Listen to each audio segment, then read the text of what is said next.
October 3, 1847, Milledgeville, Georgia. The cotton had stopped growing, but the chains kept singing.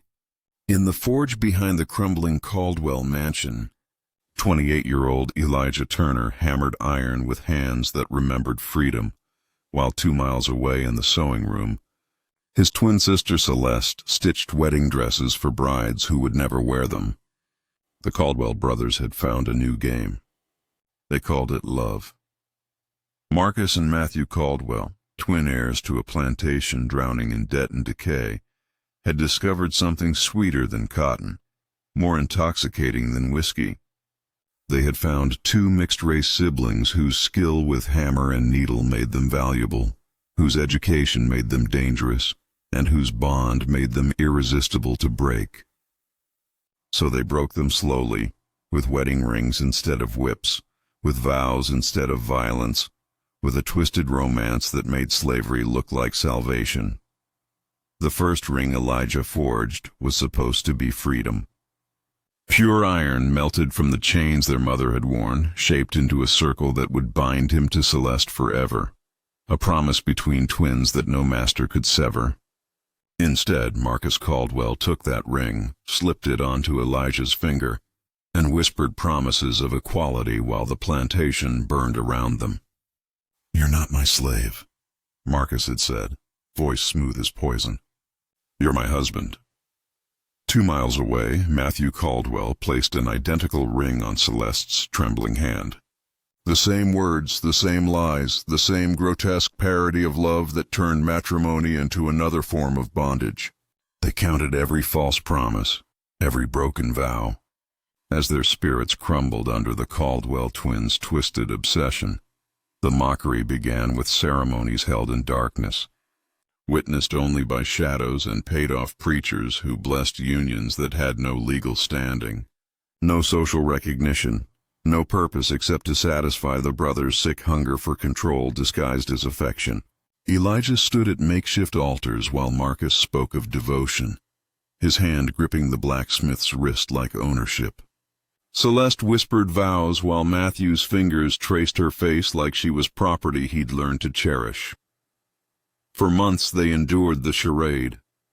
Morning came with breakfast served like offerings to loving husbands.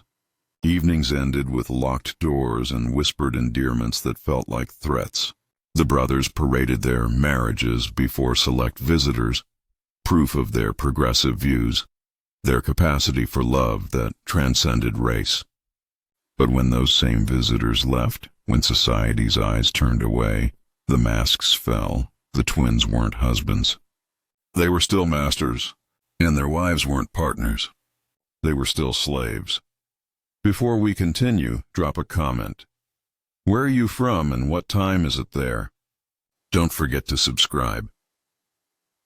The breaking point came on a Tuesday morning when their mother, Sarah Turner, was caught teaching other slave children to read using Celeste's sewing patterns and Elijah's forge measurements.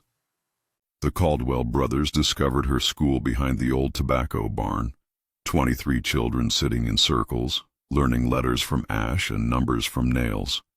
They dragged her to the center of the plantation, not to the whipping post, but to the gallows.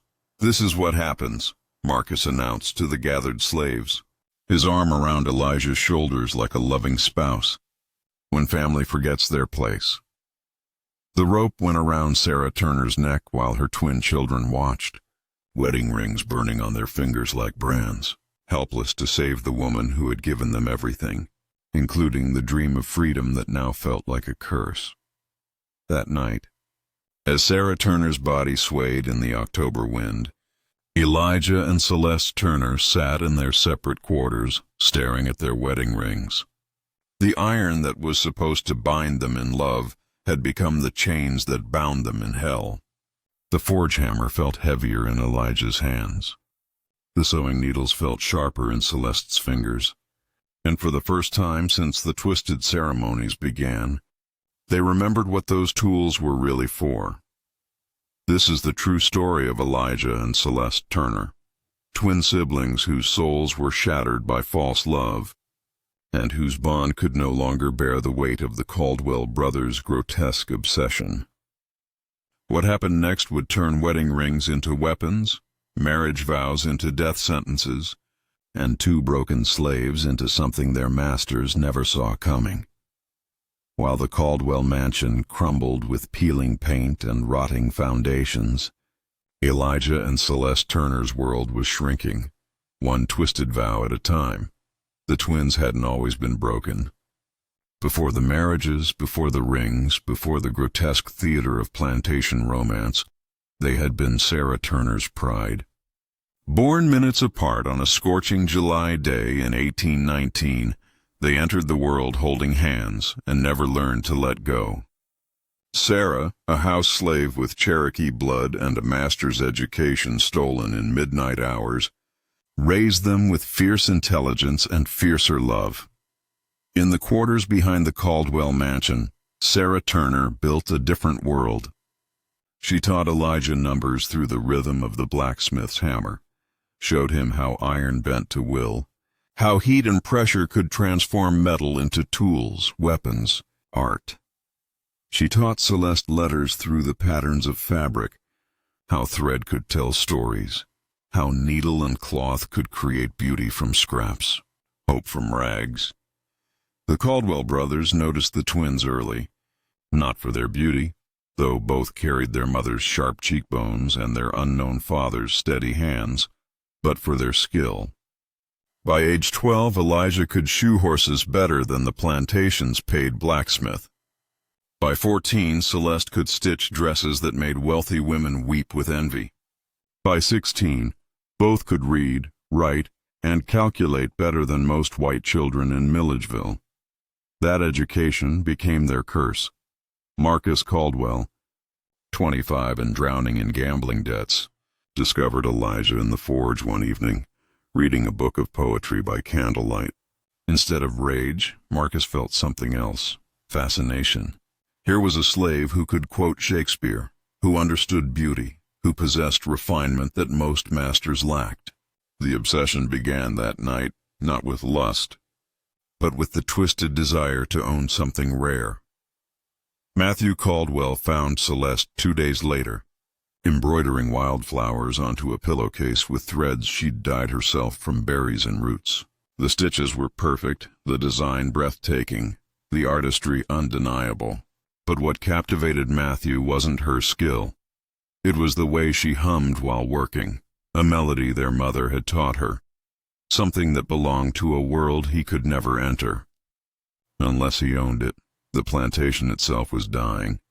Cotton prices had fallen, debts mounted, neighbors whispered of foreclosure.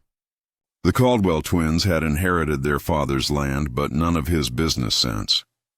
They needed income, needed respect, needed something to distinguish their failing estate from the dozen others crumbling across Georgia.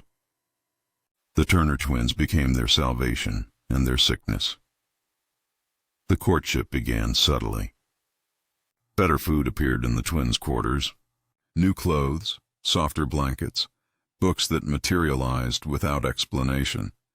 Marcus started visiting the forge daily, asking Elijah's opinions on ironwork, on literature, on subjects no master had ever discussed with a slave. Matthew brought Celeste finer fabrics, requested specific embroidery patterns, praised her artistry like she was an equal. Other slaves noticed. Whispered warnings passed through the quarters like fever. "That ain't kindness," old Moses had muttered, watching Marcus laugh at something Elijah said. "That's hunger wearing Sunday clothes." But the twins were young, educated, desperate to believe that their skills, their minds, their humanity had finally been recognized. The first proposal came on Christmas Eve.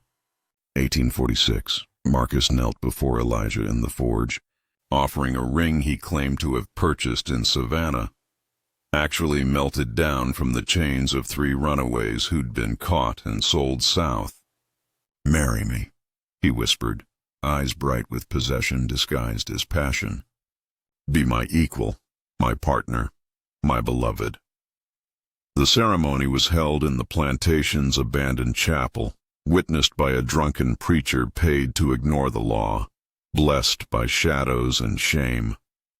Elijah stood in his finest clothes, still slave clothes, but clean, and repeated vows that meant nothing legally, everything emotionally. As Marcus slipped that ring of melted chains onto his finger and spoke of love eternal. 3 days later, Matthew held an identical ceremony with Celeste. Same chapel, same preacher, same lies wrapped in silk and called sacred. Celeste wore a dress she'd sewn herself, white as wedding tradition demanded, with embroidered roses that took weeks to complete. The irony wasn't lost on her. She was stitching her own shroud. For months the charade continued. The brothers treated their spouses with elaborate courtesy in public, introduced them to carefully selected visitors as beloved companions, praised their skills and intelligence to anyone who would listen. But behind closed doors, the truth revealed itself. They weren't husbands seeking partnership. They were collectors displaying prized possessions. The sexual demands came wrapped in marriage's legitimacy. The emotional manipulation arrived disguised as devotion. The complete control over their lives was presented as protection, provision, proof of love. When Elijah tried to spend time with his sister, Marcus grew jealous. When Celeste spoke of missing her mother, Matthew reminded her that wives belonged to husbands now, not families. The breaking process was methodical. Separate living quarters isolated the twins from each other.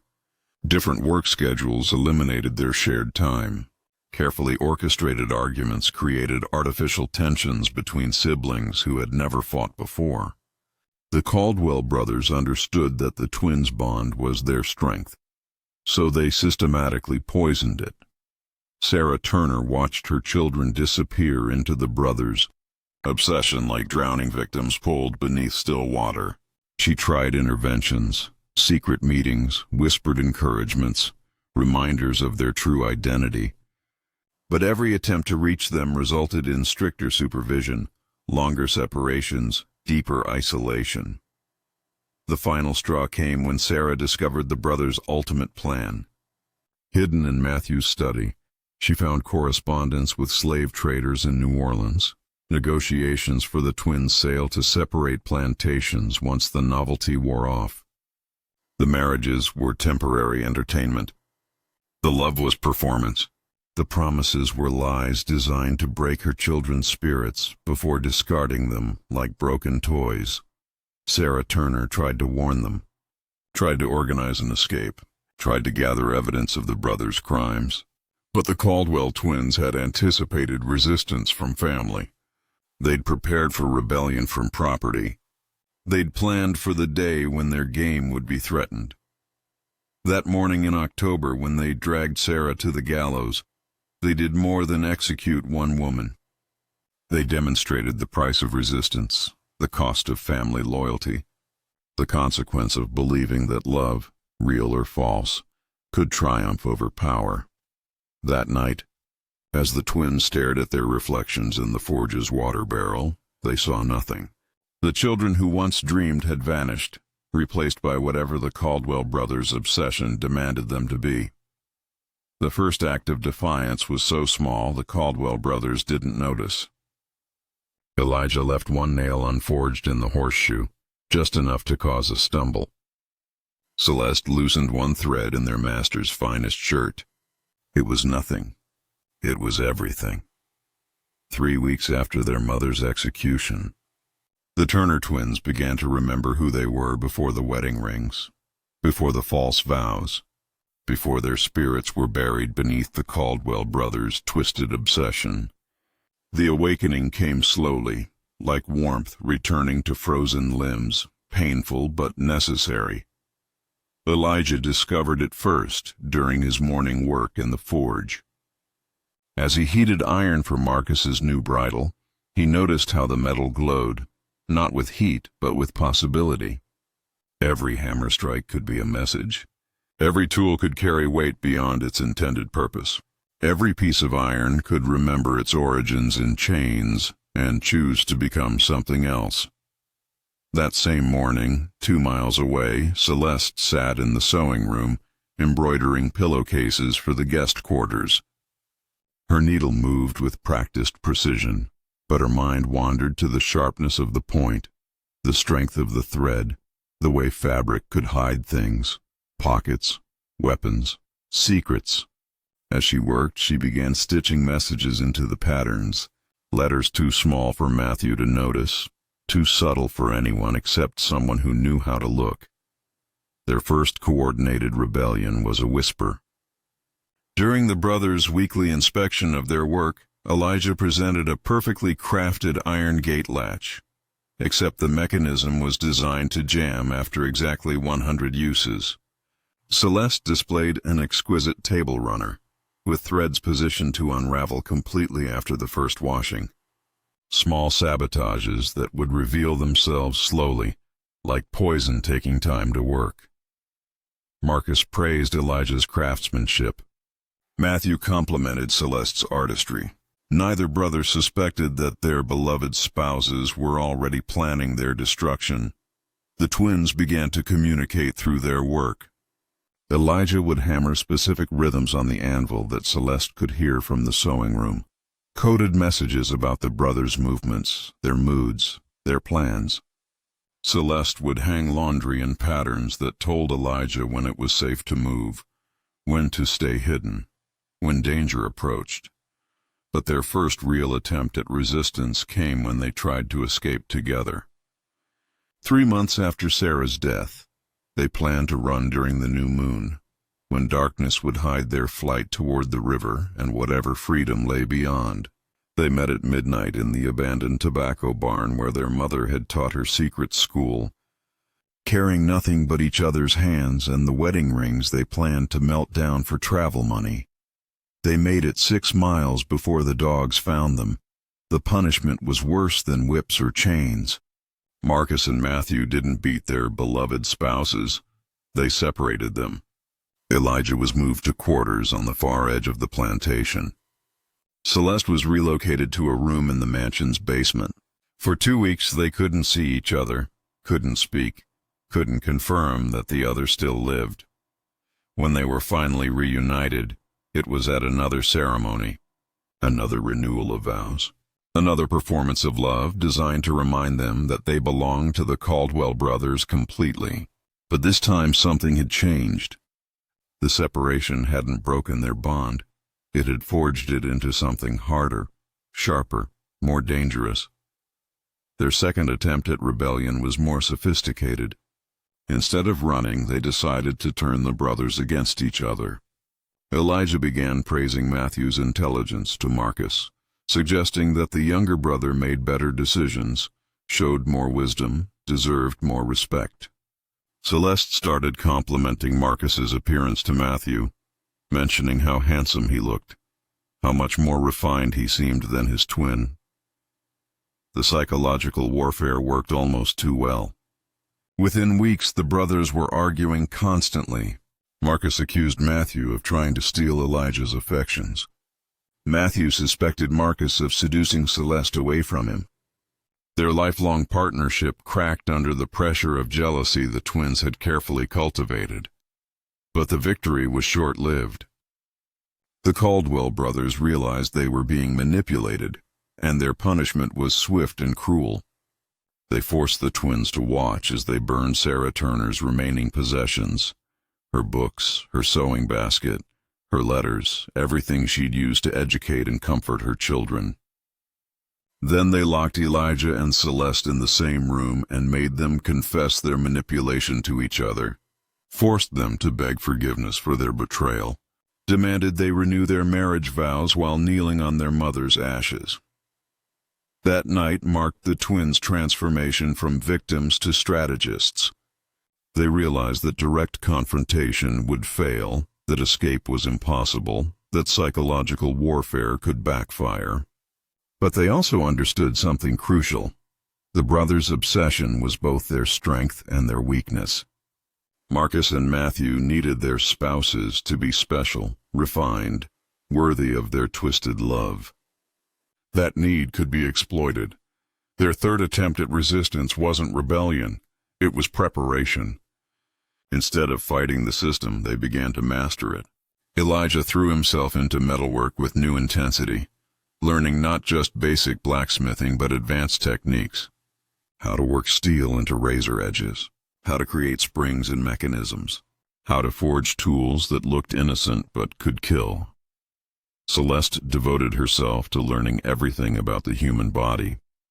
She convinced Matthew that a proper wife should understand medicine, should be able to care for her husband's health. She studied anatomy from his father's old medical texts, learned about pressure points and blood flow, discovered where a needle could slip between ribs to reach the heart. They also began building alliances among the other slaves, not for escape that had failed, not for rebellion that had backfired, for something else, for witnessing. They started collecting stories, gathering evidence, preparing testimony for the day when someone would finally listen to the truth about the Caldwell plantation. Old Moses, who'd worked the fields for 40 years, told them about the slave children who'd disappeared over the decades. Clara, the kitchen cook, whispered about the visitors who came at night, the men who paid silver for access to the quarters, the screams that echoed from the basement. Young Samuel, barely 16, described the games the brothers played with slaves they considered attractive, the punishments disguised as privileges, the rewards that felt like violations. Each story was carefully recorded, not on paper, that was too dangerous, but in memory, in songs, in the patterns of Celeste's embroidery and the rhythms of Elijah's hammer blows. They were creating a record that couldn't be burned, evidence that couldn't be stolen, testimony that lived in flesh and bone and breath. As autumn turned to winter, as 1847 prepared to become 1848, the Turner twins reached their final understanding. They couldn't escape the Caldwell plantation. They couldn't reform their masters. They couldn't save the other slaves.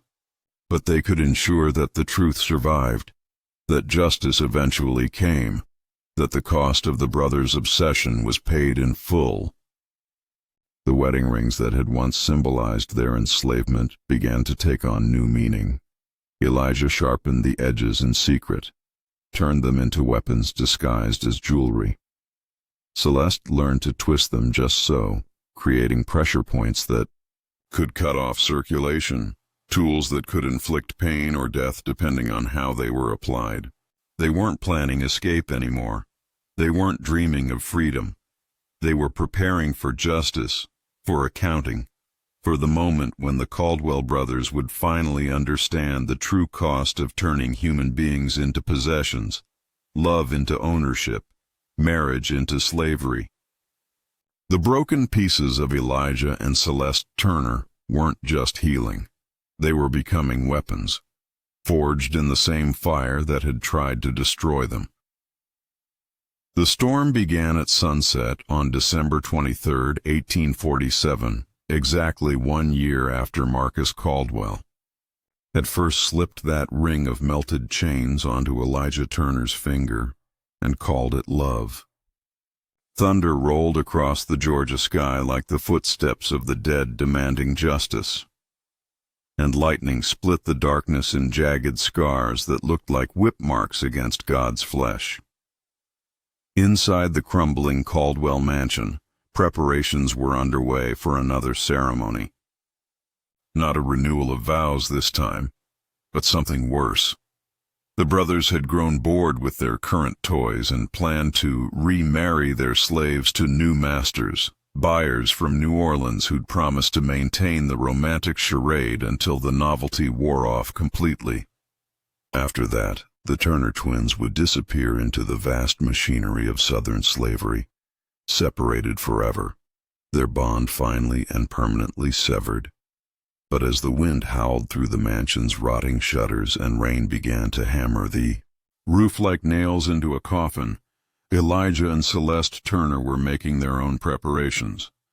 Not for another wedding, but for a funeral. Not their own.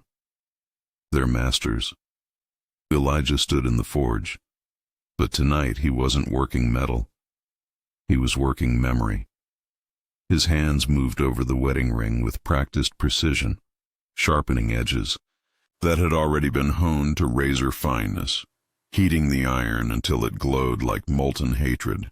The ring that Marcus had placed on his finger as a symbol of false love was about to become the instrument of very real justice.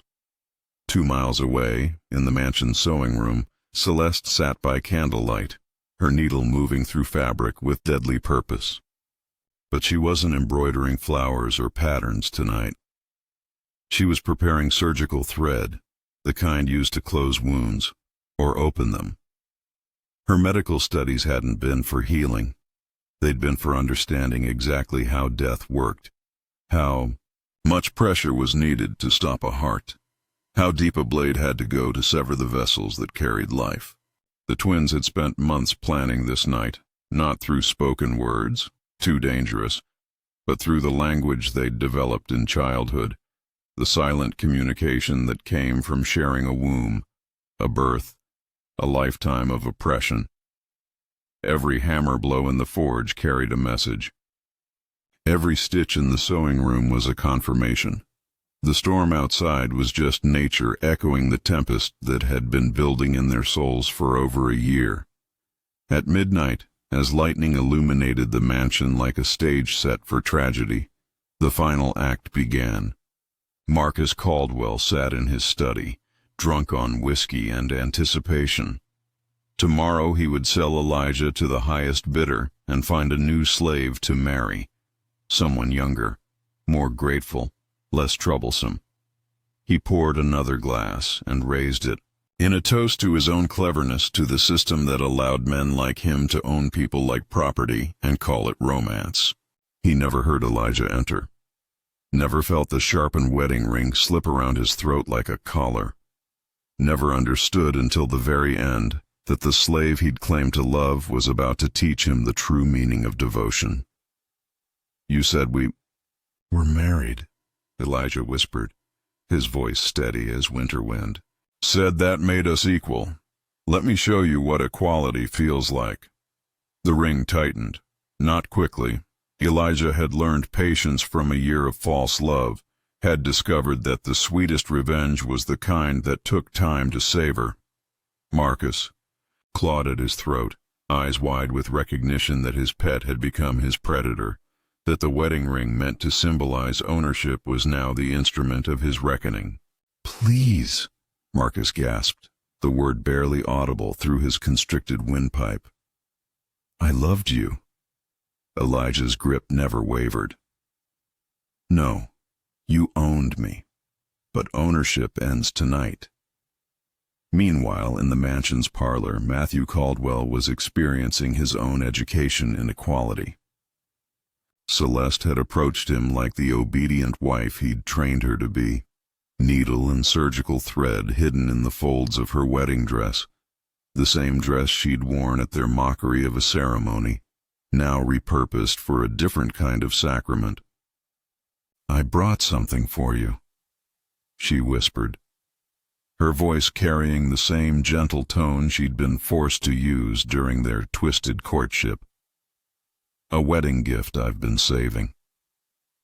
Matthew smiled, expecting jewelry or embroidery, some token of affection from his beloved possession. Instead, Celeste showed him her medical texts, the anatomy diagrams she'd studied so carefully, the precise locations where a needle could slip between ribs to reach vital organs. "You taught me about love," she said, her hand steady as she prepared to demonstrate her knowledge. "Let me teach you about loss." The needle went in slowly, precisely, between the 4th and 5th ribs, angled upward toward the heart. Not to kill immediately, that would have been too quick, too merciful, but to puncture just enough to cause pain, to allow Matthew to feel his life leaking away drop by drop while understanding exactly who was taking it from him. "This is for Sarah Turner," Celeste whispered as the needle found its mark. "For Mary, for all the others you destroyed with your sickness disguised as love." In the study, Marcus Caldwell's vision was darkening, his lungs burning as the sharpened wedding ring cut deeper into his throat. But consciousness remained long enough for him to understand the magnitude of his miscalculation. He'd thought he owned these people, thought their education and refinement made them perfect pets. He'd never considered that intelligence could be turned against him, that the very skills he'd prized in his slaves could become weapons in their hands. "The others who came before me," Elijah continued, his voice growing stronger as Marcus grew weaker. "The ones who tried to refuse your love, the ones who disappeared. Did you think we didn't know? Did you think we didn't remember?" The ring closed completely. Marcus Caldwell died with his own twisted version of a wedding band around his neck, married at last to the consequence of his actions. In the parlor, Matthew's breathing had become labored, his face pale as blood pooled around the surgical thread Celeste had used to mark her work. She sat beside him as he died, holding his hand like a devoted wife, whispering the names of everyone he'd destroyed while pursuing his grotesque version of love. Samuel, Clara, Moses, all the children who disappeared from Mother's school. Did you think their names would die with them? Did you think we would forget? Matthew tried to speak, to beg, to promise reform that would never come. But blood filled his throat, and his words became bubbles, became silence, became nothing. As thunder crashed outside and lightning illuminated the mansion's windows like eyes witnessing judgment, Elijah and Celeste Turner stood in their separate rooms, looking down at the corpses of their husbands. The men who had claimed to love, them who had turned marriage into slavery and romance into rape, who had broken their spirits and murdered their mother and planned to separate them forever. The wedding rings lay scattered on the floor, stained with blood, no longer symbols of false love, but instruments of very real justice. The twins had finally taught the Caldwell brothers the true meaning of devotion, the kind that lasts until death and beyond.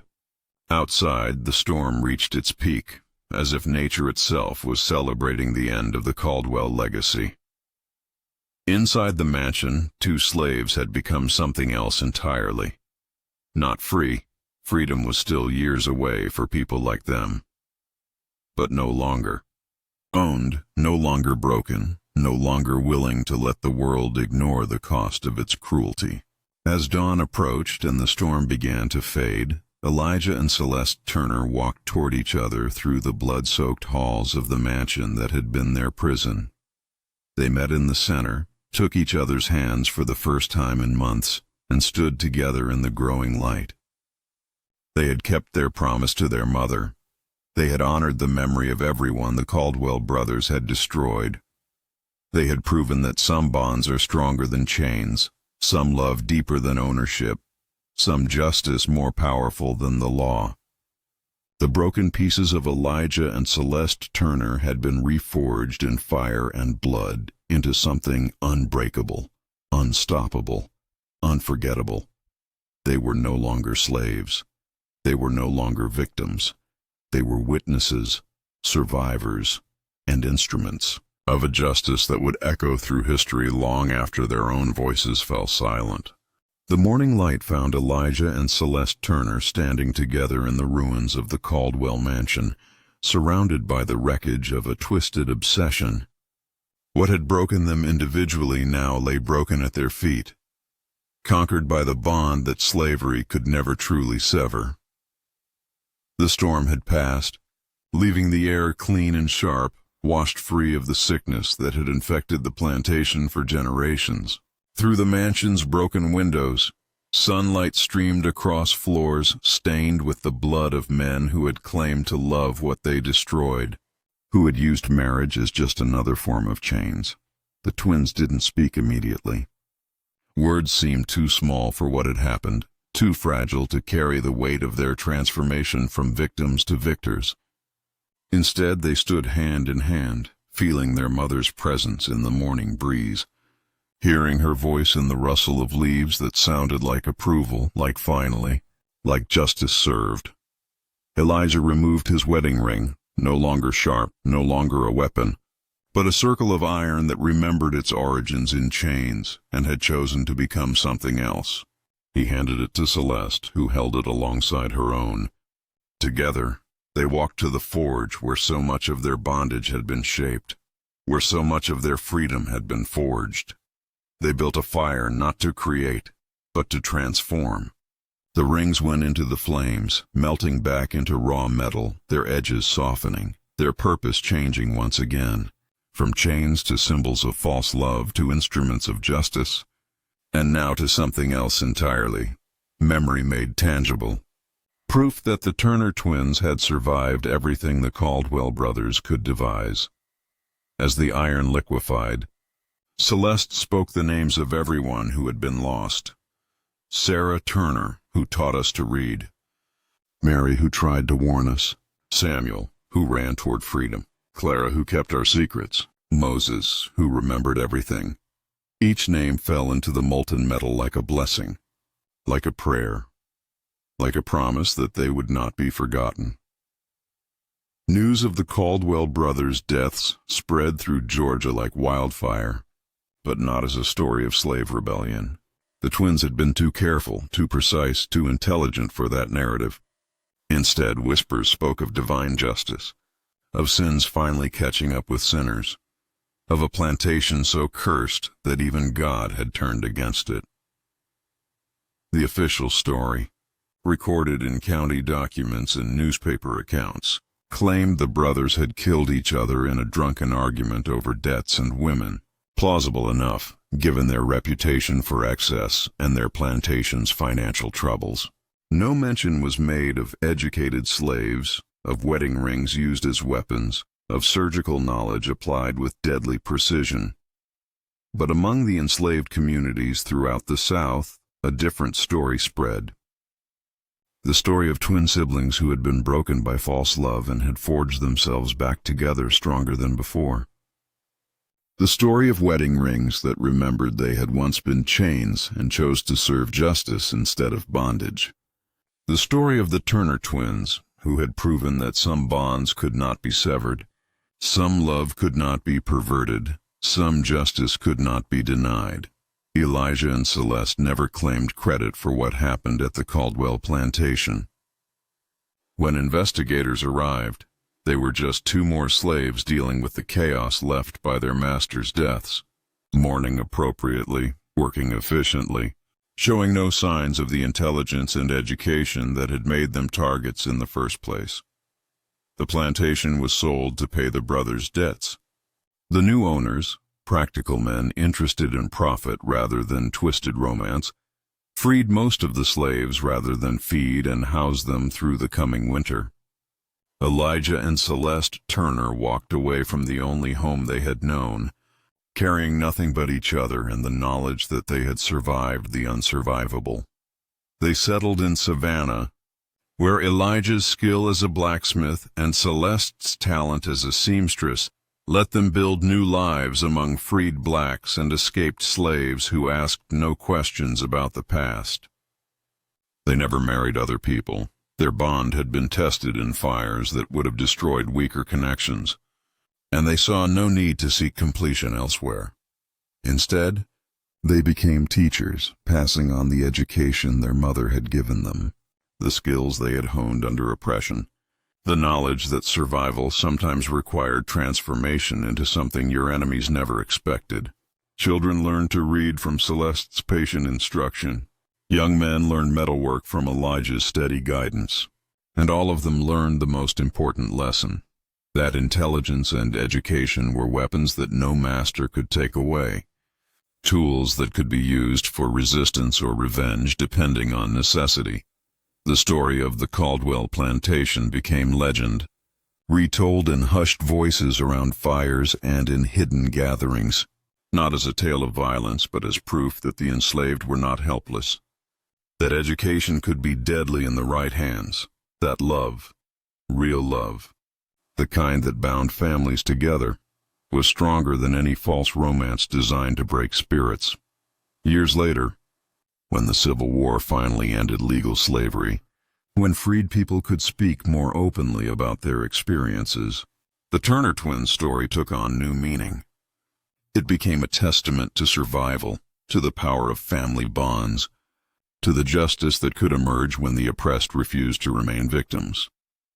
Elijah Turner died in 1889, surrounded by students who had learned from his teaching, his hands still strong from decades of metalwork that built rather than destroyed. Celeste followed 6 months later, as if their connection transcended even death. They were buried side by side in Savannah's Laurel Grove Cemetery, their headstones bearing simple inscriptions: teacher and beloved sister, teacher and beloved brother. But their real monument wasn't carved in stone. It lived in the dozens of people they had educated, the hundreds who had heard their story and found strength in it, the countless others who learned that survival was possible, that justice could emerge from the most unlikely circumstances, that love, true love, family love, the love that binds souls together, was indeed stronger than any chain. The Turner twins had proven that some bonds cannot be broken, that some people cannot be owned, that some stories demand to be told. Their wedding rings, melted down and transformed, had become symbols not of false love or twisted obsession, but of the simple truth that when family stands together, even the most powerful oppressors can be brought to justice. If this story of unbreakable family bonds stirred something in your soul, share it with those who need to remember that together. We are stronger than any system designed to break us. Subscribe to hear more untold stories of coordinated justice served.